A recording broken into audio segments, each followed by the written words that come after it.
Welcome back to this edition of Inside the Garage, where we dive into AC conundrums on this Volvo and install control arms. So the Volvo S60 has been in the garage before. Just a month ago or so, we actually recharged the AC system, and at that time didn't find any leaks. Well, it's back. All that Freon is slowly leaked out, so we're going to find out where the leaks are coming from, show you what kind of tools we use, and hopefully figure this out today. Additionally, we're also going to replace the control arms. The control arm bushings were cracked, they were dry, they were brittle, also causing a clunk noise when braking. So we got our work cut out for us today. Let's get to work. So one of the first things we're going to do is actually get this evacuate and recover recharge machine hooked up. We're going to get the high side and the low side lines hooked up and suck out any potential refrigerant that's in the system. This system may only have a few ounces. Remember, this came in blowing warm. We recharged it about a month ago. Now after we recover that, we're going to measure how many ounces. In this case here, we really didn't pull anything out. The next step is to put it in a deep vacuum. Now, if it holds vacuum and that gauge holds steady, sucking that system out, and it doesn't rise, it means that we don't have a large leak. Now, if that gauge started to creep up slowly, that means we got a large leak.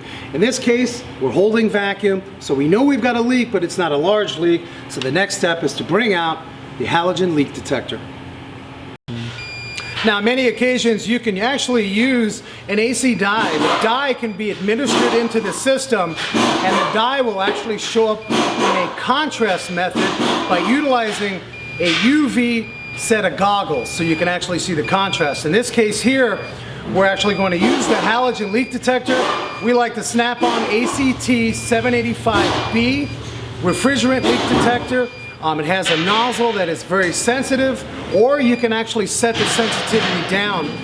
In most occasions where we can't see, we're going to use this leak detector for areas of the front of the vehicle by the condenser, as well as the evaporator, which you can't see. That's underneath by the dashboard, and you can hear it sniffing away, and it'll have a steady pitch and a steady beat.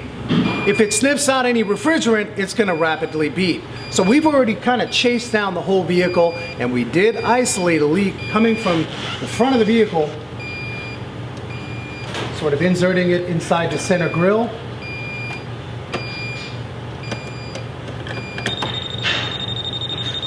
And you can hear it rapidly going off there, which is an indication that we've got a condenser that's leaking. So let's tear this down so we can get a better visual.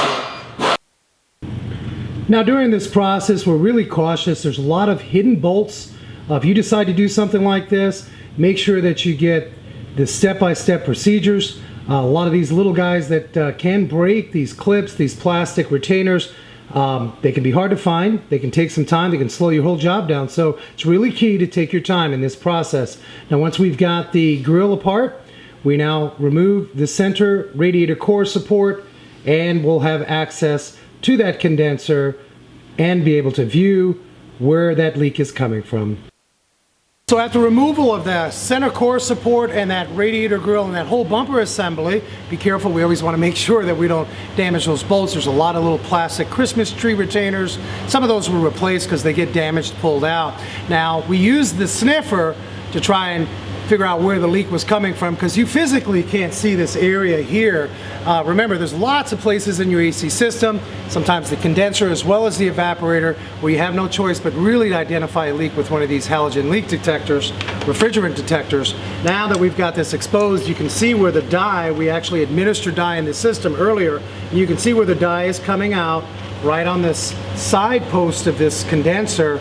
It means it's leaking. So we're going to get this condenser changed, put a brand new one in, call it a day, and it should be good to go. Stay tuned to part 2 of our Volvo series, where we tackle the control arms, getting that front end nice and quiet.